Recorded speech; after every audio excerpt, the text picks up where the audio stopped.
நீங்கள் தவறவிட்ட எபிசோடுகளை இப்பொழுதே காணுங்கள் உங்கள் Tandivan.com மற்றும் Tandivan யூடியூப் சேனலில்.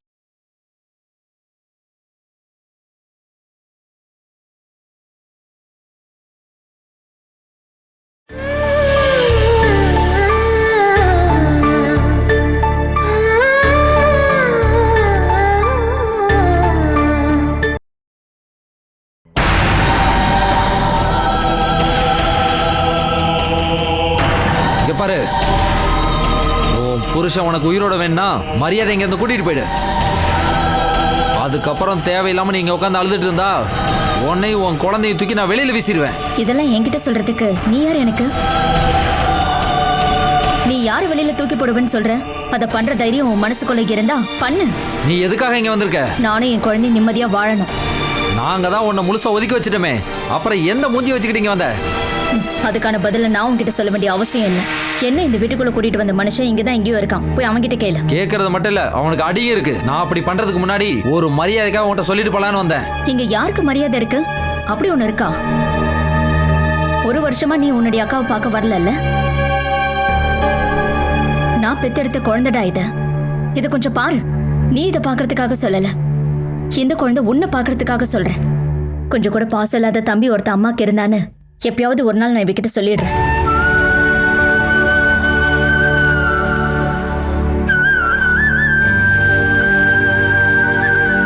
உனக்கு நான் யாருன்னு காட்டுறேன்.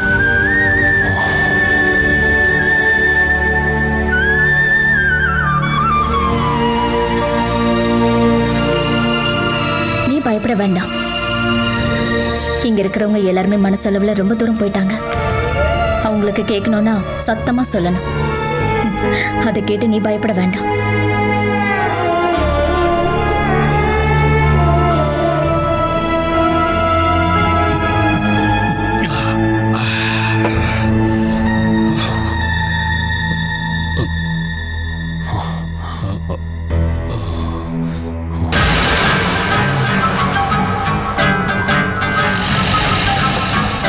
இது என்னோட ரூமு.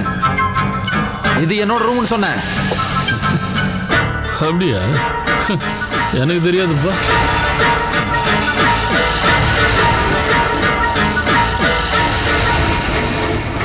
உண்மையிலேயே இது உன்னோட ரூம் தானே? யாருக்கிட்ட கேட்டுட்டு நீ இந்த ரூம்குள்ள வந்த?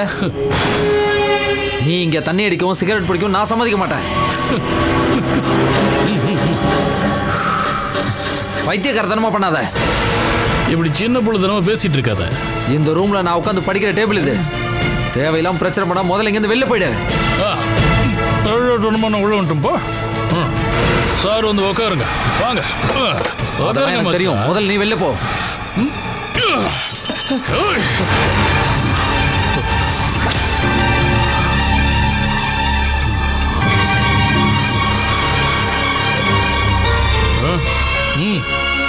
உட்கார. உட்கார.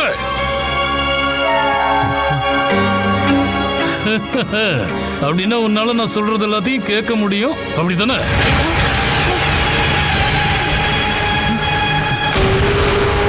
பாலான்னு ஒரு அக்கா இருக்கிறது தெரியுமா? அவ கர்ப்பிணியானதும் குழந்தை பெற்றதும் உனக்கு தெரியுமா? தெரியுமா? அவளுக்கு தாலி கட்டின நான் உனக்கு மாமாண்டா. என்ன இந்த வீட்டுல இருந்து வெளியே போய் சொல்றதுக்கு முதல்ல நீ யாரா? அப்படியே இதை உன் வயித்துல சருவிடுவேன். வேணும், அவனை ஒண்ணும் பண்ணிடாத. எல்லாம் அவங்க வளர்ப்பு முறைதான். பெரியவங்க கிட்ட எப்படி பேசணுங்கிறது இவனுக்கு தெரியவே மாட்டேங்குது, அப்படித்தானே? இவனை அப்படியே வளர விட்டுறாதீங்க. கூட்டிட்டு போய் கொஞ்சம் சொல்லி கொடுங்க. உன்னோட இந்த திமிர்த்தனத்துக்கு நான் இன்னைக்கு ஒரு முடிவு கட்டுறேன். என்ன சொன்ன?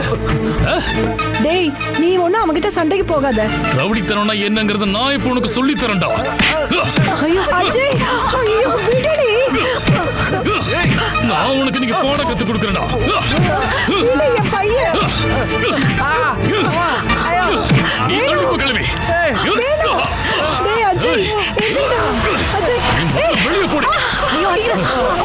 ஏய், இனிமே இந்த வீட்டுல உனக்கு ரூமே கிடையாது. வர்றா, இது என்னோட ரூம். என்கிட்ட பர்மிஷன் கேட்காம யாராவது உள்ள வந்தீங்க பாரு, ஒரே உதையில அடிச்சு சாப்பிடுச்சிருவேன், புரியுதா? உடம்ப பாரு. இவனுக்கு நிறைய முட்டையும் பாலும் கொடுத்து நீங்களும் மாமாவும் நல்லா வளர்த்து வச்சிருக்கீங்க. பாரு, இதுக்கப்புறம் இந்த உடம்பு உனக்கு எதுக்கும் பயன்படாம போயிடும். பாரு மச்சான், ரவுடித்தனம்னா என்னன்னு எனக்கு சொல்லி தராத, புரியுதா? முதல்ல இவனை இங்க இருந்து கூட்டிட்டு வெளியே போக. கூட்டிட்டு போ. அஜய் அஜய் என்னாச்சு? உனக்கு எதுவும் ஆகல? உனக்கு ஏதோ அடிபட்டு இப்படி தொந்தரவு பண்ணிட்டு இருந்தானா நம்ம போலீஸ்க்கு ஃபோன் பண்ணலாம். அப்ப நம்ம போலீஸுக்கு ஃபோன் பண்ணி எல்லாருக்கும் சொல்றேன், என்ன தொந்தரவு பண்ண யாரும் வராம இருந்தீங்கன்னா எந்த பிரச்சனையும் இல்லாம இங்க இருக்கிறவங்க கொஞ்ச நாளைக்கு நிம்மதியா இருக்க முடியும். இல்லைன்னா இங்க இருக்கிற ஒவ்வொருத்தரும் எந்திரிச்சு நிக்க கூட முடியாது.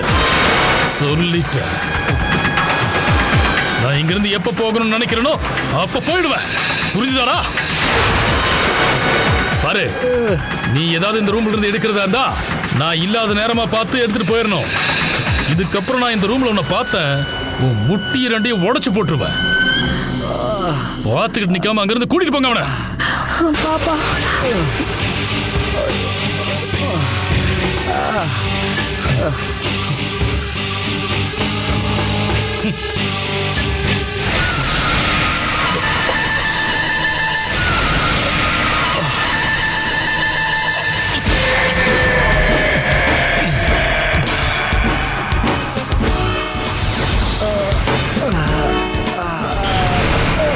இங்க உட்காருப்பா. எத்தனை நாள் தான் இந்த ஆளுக்கு பயந்துட்டே இருக்க முடியும்? ஏண்டா சாப்பிட்டு சாப்பிட்டு நல்லா உடம்ப வளர்த்து வச்சிருக்கல, ஒரு அடியாவது அவன் திருப்பி அடிச்சிருக்கலாம்ல. ஜெயா, நீ அவனை டென்ஷன் படுத்தாத. எல்லாத்துக்கும் காரணம் பாலா தான். அவளுக்காக தான் வேணும் இந்த அக்கிரமெல்லாம் பண்ணிக்கிட்டு இருக்கான்.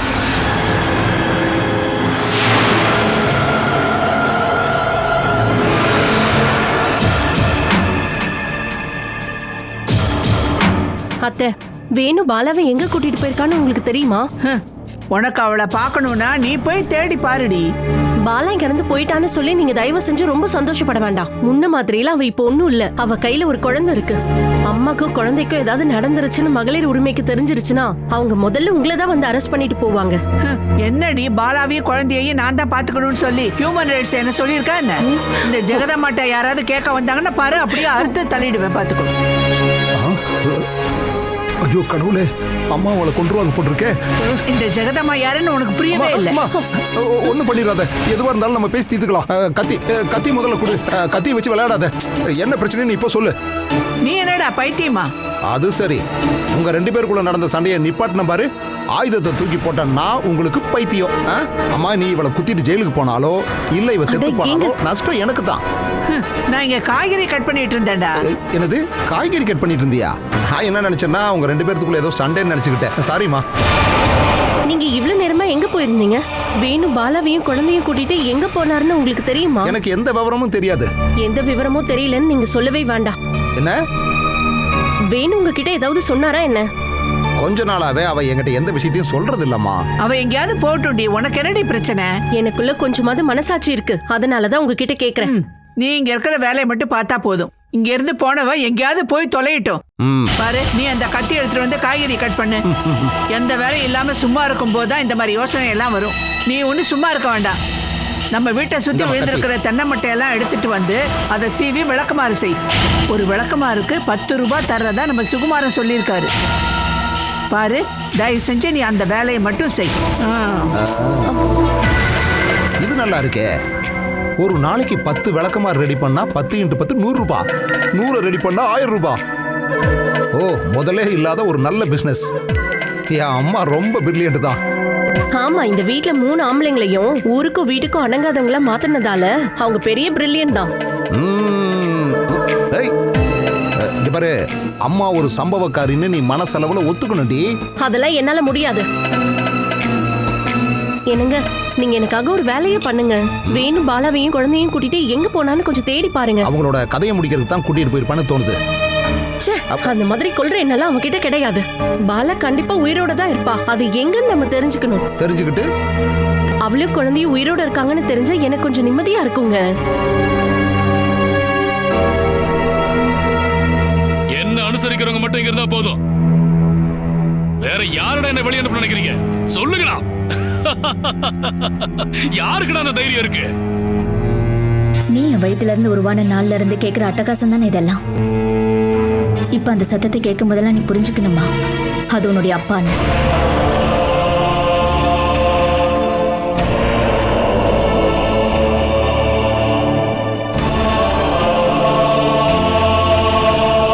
ஏண்டி இங்க இருக்கிறவங்களோட நிம்மதியை கெடுக்கிறதுக்கு தான் அவனை கூட்டிட்டு வந்திருக்கியா? நீங்க 2 பேர் பிளான் பண்ணி வந்திருக்கீங்களா? நான் அன்னைக்கு கூட்டிட்டு வரலான்னு சொன்னப்ப நீ என்கிட்ட என்ன சொன்ன? செத்து போனாலும் நான் அங்க இருந்து வரமாட்டேன்னு சொன்னேன். அப்படி இருக்கும்போது எதுக்கு இங்க வந்த? இல்ல உன்னையும் அவனையும் அடிச்சு துரத்திட்டாங்களா? சத்தம் போடாதீங்க, என் குழந்தை பயப்படுவான். எங்க தூக்கத்தை கெடுத்துட்டு நீ ஒன்னும் குழந்தைய தூங்க வைக்க வேண்டாம். அஜயோட ரூமுக்கு போய் எல்லாத்தையும் தூக்கி எரிஞ்சிட்டான். அதை கேட்கலான்னு போன என் பையனை அவன் அடிச்சு துரத்திட்டான். இப்படி ஒரு பைத்தியக்காரனை கூப்பிட்டுட்டு எதுக்கு வந்த? அந்த ஆளை நான் தான் இங்க கூட்டிட்டு வந்தேனா? எங்கேயோ இருந்த ஒரு ஆளை அந்த ஆளை தேடி கண்டுபிடிச்சு என் கையை பிடிச்சு கொடுத்தது நீங்க தானே. ஆனா நான் தான் கூட்டிட்டு வந்தேன்னு சொல்றீங்க. நீ குழந்தையோட உன் வீட்டுல தங்கறதுக்கு பிரச்சனையா இருந்திருந்தா எங்களுக்கு போன் பண்ணி சொல்லியிருந்தா யாராவது வந்து கூட்டிட்டு வந்திருப்போம்ல. இந்த உலகத்துல மிகப்பெரிய புதையல எனக்காக தேடி கண்டுபிடிச்சது நீங்க தானே. இனிமே எக்காரணத்தை கொண்டு உங்க உதவியை எதிர்பார்க்க கூடாதுன்னு முடிவெடுத்தவனா. இப்ப எதுக்கு வந்திருக்க? அதை போய் உங்க மருமகன் கிட்ட கேளுங்க. ஒருவேளை எனக்கு கல்யாணம் ஆன நாள்ல இருந்து பழசு எல்லாத்தையும் திருப்பி வாங்குறதுக்காக கூட்டிட்டு வந்திருக்காரு போல. ஒரு பைத்தியத்தை கூட என்னால வாழ முடியல அப்படின்னு நான் இங்க வந்து மனசை விட்டு அழுதப்போ நீங்களும் அப்பாவும் என்ன சொன்னீங்க? நம்ம குடும்பத்தோட எதிர்கால வாழ்க்கைக்காக நடக்கிற எல்லாத்தையும் சகிச்சுக்கணும், மன்னிக்கணும், புருஷனுக்கு கீழ்ப்பணிஞ்சு வாழணும் அப்படின்னு. இந்த நிமிஷம் வரைக்கும் நான் எல்லாத்தையும் நீங்க சொன்னது எல்லாத்தையுமே நான் செஞ்சேன். என்னால முடிஞ்ச வரைக்கும் நான் அட்ஜஸ்ட் பண்ணி போனேன். வேற எங்கேயுமே போகாம நீங்க சொன்ன படியில மட்டும்தான் நான் நின்னுக்கிட்டு இருக்கேன். இப்ப தாலி கட்டினவனுக்கு மனப்பூர்வமா கீழ்ப்படிஞ்சு நடந்துகிட்டு இருக்கேன். என்ன மாதிரி அனுசரிச்சு வாழ்ந்துகிட்டு இருக்கிற ஒரு மகன் உங்களுக்கு எங்கதான் கிடைப்பான்? நான் ஒண்ணு வேணுகோப்பனை தேடி கண்டுபிடிக்கவே இல்லை. நான் கொஞ்சமும் எதிர்பார்க்காதப்போ என் வாழ்க்கையில நுழைஞ்சவன் தான் அந்த ஆளு. அவனை நல்ல வழிக்கு கொண்டு வரணும்னா அது என்னால முடியவே முடியாது. அந்த ஆளை எனக்கு புருஷனா கட்டி வச்ச நீங்க தான் எனக்கு பண்ணணும். வேணுகோப்பன் நீங்க காட்டுற அக்கிரமத்துக்கு நான் இல்ல, நீங்க தான் அதுக்கு பரிகாரம் பண்ணணும். இனிமே இந்த விஷயத்தை பத்தி பேசி நீங்க என்ன தொந்தரவு பண்ண வேண்டாம்.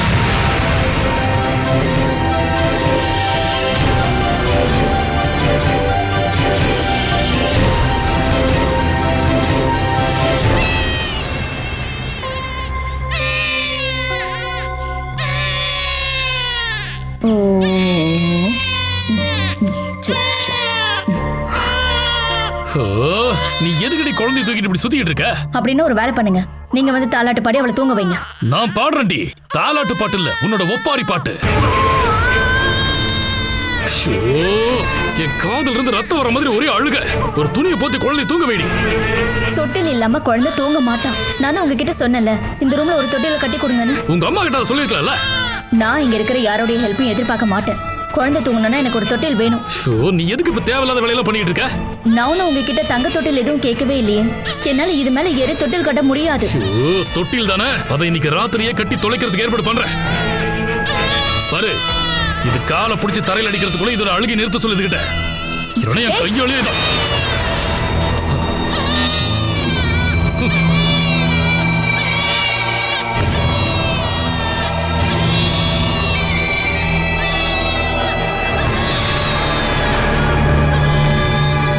இந்தாங்க.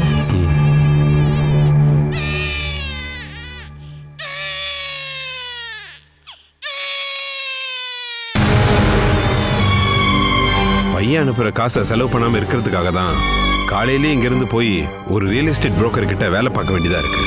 ராத்திரி இங்க வந்தா என்னால நிம்மதியா கூட தூங்க முடியல. குழந்தைங்க தானே, இந்த மாதிரி சத்தமும் அழுகையும் எப்பவும் இருக்கும். அஜய நான் பெத்த நேரத்துல ராத்திரி ஆனா அவன் தூங்கவே மாட்டான். அப்பா அவனை தோல்ல போட்டுட்டு விடியற வரைக்கும் நடந்த ஆள் தானே நீங்க. அதுவும் இது ஒண்ணா? சொல்ல போனா அவனை விட நம்ம நல்லா பாத்துக்கணும். ஆனா அவன் மேல நம்ம கருணை காட்ட முடியல. அதிகமா கருணை காட்டினா வேணு அவனை இங்கேயே தங்க வச்சுட்டு போயிடுவான். அவன் செய்யறதெல்லாம் பார்த்தா அவளை இங்கேயே தங்க வச்சிருவான் போல. ஒரு பக்கம் ஜெயாவோட பிரச்சனை, இன்னொரு பக்கம் பாலா குழந்தையோட வந்து நிக்கிறா. நாம நிம்மதியா இருக்க கூடாதுங்கிறதுக்காக இவங்க 2 பேரும் ஒரு முடிவோட தான் இங்க வந்து தங்கி இருக்காங்க. கதவை தரங்க, கதவை தரங்கங்கறால. இவ எதுக்கு இந்த நேரத்துல வந்திருக்கான்? கதவை தரையா.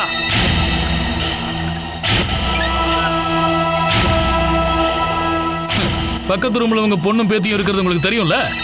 இத்தனை நாளா அவளுக்கு அம்மாவும் அப்பாவும் தேவைப்பட்டாங்களா என்ன? சரி, அவளை விடுங்க.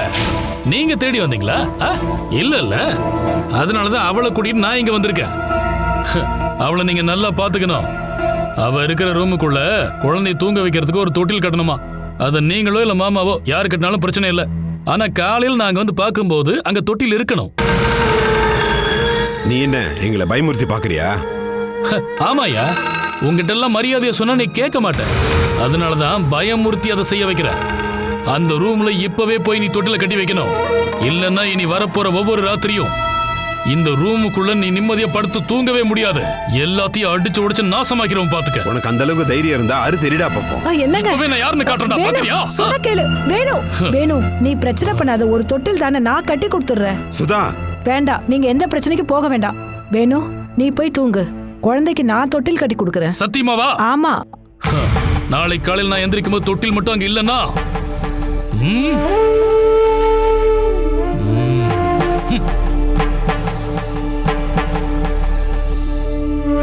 இவனை நாம இப்படியே விட்டோம்னா அவனுக்கு நாம எப்பவுமே அடிமையா தான் இருக்கணும். இப்போதைக்கு வேற வழியே இல்லைங்க. 4 பேர்கிட்ட சொன்னாலும் அவங்களுக்கு தான் சப்போர்ட் பண்ணுவாங்க. நாம பார்க்கலாம். இதுக்கப்புறம் தொட்டில் கட்டிட்டோம்னா வேணும் பிரச்சனை பண்ண மாட்டான்.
பாலா, நீ எங்கடி போய் தொலைஞ்ச? அவகிட்ட ஒரு டீ போட்டு கொண்டு வந்து கொடுக்க சொல்லுங்க. நான் நேத்துல இருந்து இங்க தானே இருக்கேன். நீங்க என்ன, நான் இங்க செத்து போயிட்டு நான் பார்க்க வந்தீங்களா? அப்படி யாரையும் கஷ்டப்படுத்தாம ராத்திரியில அப்படியே செத்து போறதுக்கு என்னால எல்லாம் முடியவே முடியாது. எல்லாரையும் நாசமாக்கிட்டு தான் நான் செத்து போவேன். நான் நேற்று உங்ககிட்ட ஒரு வேலையை சொன்னேன்ல, அதை பண்ணீங்களா? குழந்தைக்கு தொட்டில் கட்ட தானே சொன்னேன், அதை நான் கட்டிட்டேன். அப்பனா என் வாயை பார்க்காம சீக்கிரம் போய் டீ போட்டு கொண்டு கொடுங்க.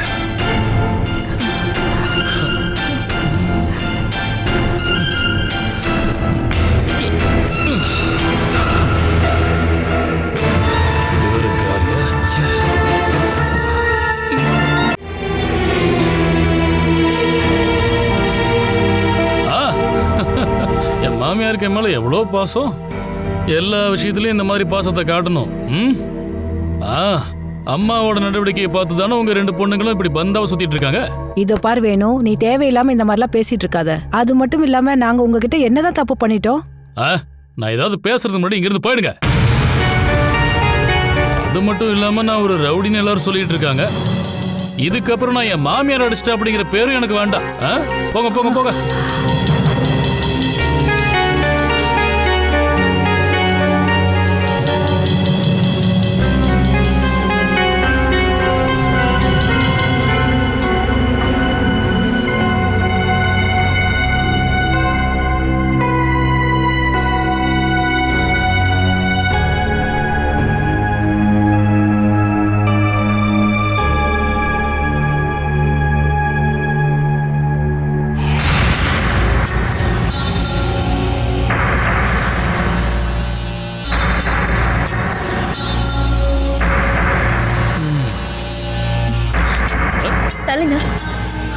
நீ ஒன்றும் பயப்பட வேண்டாம். நான் இதை கொல்றதுக்காக இங்க வரல. அப்படி ஒண்ணு நடந்தா வேணுகோப்பன் உயிரோட போய் இருக்க மாட்டான். தொட்டில் கட்டியும் இந்த குழந்தை சில சமயம் அழுதுகிட்டே இருக்கல்ல. குழந்தைக்கு தொட்டில் மட்டும் இல்ல, பசிக்கு சாப்பாடும் கொடுக்கணும். என்னடி, இதை தூக்கி நான் பால் கொடுக்கணுமா? குழந்தைக்கு கொடுக்க பால் வேணும்னா அம்மா ஏதாவது சாப்பிட்டாகணும். அடியும் உதயம் மனசளவுல துன்புறுத்ததை தவிர வேற எதுவுமே நீங்க எனக்கு கொடுக்கவே இல்லையே. பிரசவத்துக்கு அப்புறம் எல்லா வேலையும் பார்த்துக்க வேண்டியது உன் ஃபேமிலியோட பொறுப்பு தான். அந்த அளவுக்கு பொறுப்பா இருக்கிற ஃபேமிலியோட கையில தானே என்ன நீங்க இப்போ ஒப்படைச்சிருக்கீங்க. உனக்கு தேவைப்படுறதை கேட்டு வாங்கிக்கோ. நீங்க தான் என்ன இங்க கட்டாயப்படுத்தி கூட்டிட்டு வந்திருக்கீங்க. என்னுடைய தேவைகளை நீங்க தான் செய்யணுமே தவிர நான் வேற யாருக்கிட்டையும் கேட்க மாட்டேன். இங்க இருந்து குடிக்க ஒரு கிளாஸ் தண்ணி கூட நான் கேட்டு வாங்க மாட்டேன். என்ன தோக்க வைக்கிறதானே நீ இப்படி எல்லாம் அடம் பிடிச்சிட்டு இருக்க? நீங்க என்னைக்கு தோத்து போயிட்டீங்க. இல்லைன்னா நான் ஒரு குழந்தைய பெத்து எடுத்திருக்கவே மாட்டேன். இதுக்கப்புறம் ஒரு அபார்ஷன் பண்ணி சாபத்தை வாங்க வேண்டாம்னு நினைச்சேன். சாபத்து மேலெல்லாம் நம்பிக்கை இருக்குல்ல? அப்படின்னா மிகப்பெரிய சாபம் என்னன்னு தெரியுமா? கர்ப்பிணியோட தான். அது தேவைப்படுறதை விட உங்களுக்கு அதிகமாவே கிடைச்சிருக்கு. என்னைக்குமே ஒரு சிங்கம் மாதிரி கம்பீரமா நடக்கவே முடியாது. விழுவீங்க, கண்டிப்பா விழுவீங்க.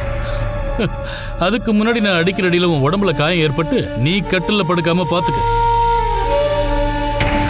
நீ எல்லாம் எனக்கு அட்வைஸ் பண்ற. குழந்தைக்கு எனக்கு ஏதாவது வேணுமான்னு கேட்கறதுக்காக தான் நீங்க இங்க வந்தீங்கன்னு எனக்கு புரிஞ்சு போச்சு. குழந்தை தூங்குறதுக்கு தொட்டில் வேணும்னு கேட்டேன். இவளோட பாட்டி வந்து கட்டி கொடுத்துட்டு போனாங்க. ஒரு 1-2 தேவைகள் எனக்கு இருக்கு. பால் கொடுக்குற அம்மாங்கிற ஒரு முறையில நான் எப்பவுமே சுத்தபத்தமா இருக்கணும். காலையிலயும் சாயங்காலமும் குளிக்கிறதுனால இல்ல, நான் மாத்திக்கிறதுக்கு எனக்கு ட்ரெஸ் வேணும். எனக்கும் குழந்தைக்கும். பழசா இருந்தாலும் சரி புதுசா இருந்தாலும் சரி அதை எங்களுக்கு வாங்கிட்டு வாங்க.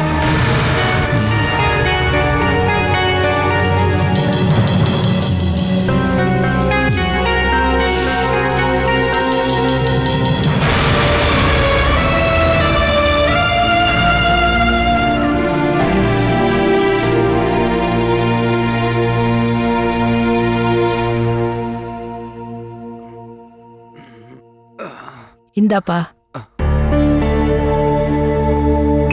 உடம்பு ரொம்ப வலிக்குதாப்பா?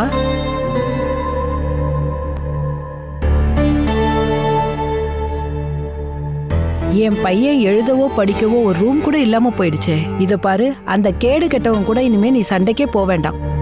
திவ்யா கிட்ட சொல்லியிருக்கேன். ஹரிக்கு ஃபோன் பண்ணி இந்த விஷயத்துல ஏதாவது பண்ண சொல்லியிருக்கேன்ப்பா. நீ இங்க வரும்போது உனக்கு படிக்கிறதுக்கு ஒரு இடம் கூட இல்லாம இருக்கே.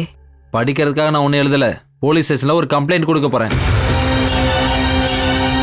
வீட்டுக்குள்ளே வந்து அக்கிரமம் பண்ணிட்டு இருந்தா அதை பார்த்துட்டு சும்மா இருக்க முடியாதுல்ல. அவன் அக்கிரமம் பண்ணப்போ வீட்டுல தைரியமான ஆம்பளைங்க யாருமே இல்லைன்னு கேட்டா என்ன பதில் சொல்றது? நான் ஒன்றும் இப்போ தைரியத்தை பற்றி பேசலை. அந்த ஆள் ஒரு மென்டல் பேஷண்ட்டு. ஒரு வேளை நாம ஏதாவது பண்ணிட்டோம்னா ஒரு பைத்தியத்தை பொண்டாட்டியோட ஃபேமிலி கொன்னுட்டாங்கன்னு கேஸ் போட்டுருவாங்க. உன்னால அவனை தைரியமா ஃபேஸ் பண்ண முடியலன்னு உண்மையா ஒத்துக்கோ. நான் மட்டும் ஆம்பளையா இருந்திருந்தா அவனை 4 அறை விட்டு இங்க இருந்து வெளியில அனுப்பியிருப்பேன். நீ இப்போ உன் வாழ்க்கையில என்ன நடக்குதுன்னு மட்டும் பாரு. வேணுக்கு அடி கொடுக்கறத பத்திலாம் நம்ம அப்புறமா யோசிக்கலாம். என் ஃப்ரெண்டோட அண்ணன் தான் நம்ம ஊர்ல எஸ்ஐயா இருக்காரு. அவர்கிட்ட நேரடியாக கம்ப்ளைண்ட் கொடுத்தோன்னா அவர் இமிடியேட்டா ஆக்ஷன் எடுத்துருவாரு. போலீஸ்க்கு கம்ப்ளைண்ட் கொடுத்தோன்னு அவனுக்கு தெரிய வந்தா அதுக்கப்புறம் அவன் என்னெல்லாம் பண்ணுவான்னு சொல்லவே முடியாதுப்பா. ஆமா, நீங்க எதுக்காக அந்த ஆளை பார்த்து பயப்படுறீங்க? நேத்து கேள்வி கேட்க போனவன என்ன பண்ணா தெரியும்ல. நீ எதுக்குடா இப்படி பாக்குற? உடம்பதான் நல்லா வளர்த்து வச்சிருக்க. ஜிம்முக்கு போய் பணத்தை வேஸ்ட் பண்ணி நல்ல மசில்ஸை மட்டும் வளர்த்து வச்சிருக்க. ஆனா தைரியம் இல்லையே. யாருக்கும் பயப்படாம துணிஞ்சு நிக்கணும். நான் அந்த ஆள் மாதிரி எதுவுமே யோசிக்காம தேவையெல்லாம் பண்ண மாட்டேன். நீ ஸ்டேஷன்ல கம்ப்ளைண்ட் கொடுத்தா இப்ப என்ன நடக்கும்?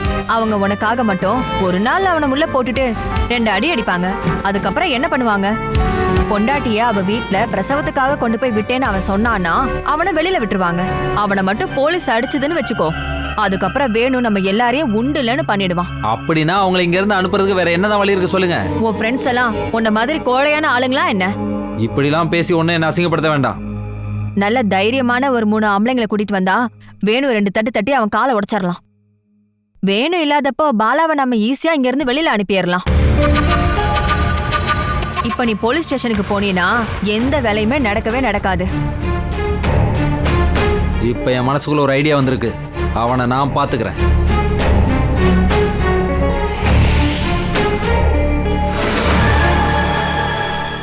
Catch us on TV, Tandivan.com, Facebook and YouTube.